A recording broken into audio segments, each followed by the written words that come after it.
Our goal here in the Mr. Food Test Kitchen this week is to make sure that you have lots of quick and easy recipes that'll make your Easter dinner the talk of the town.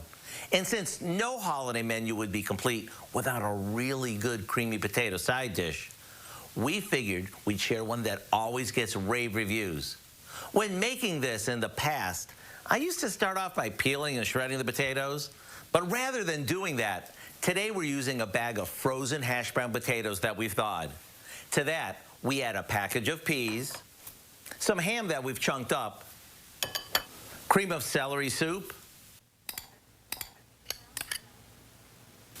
a good amount of milk,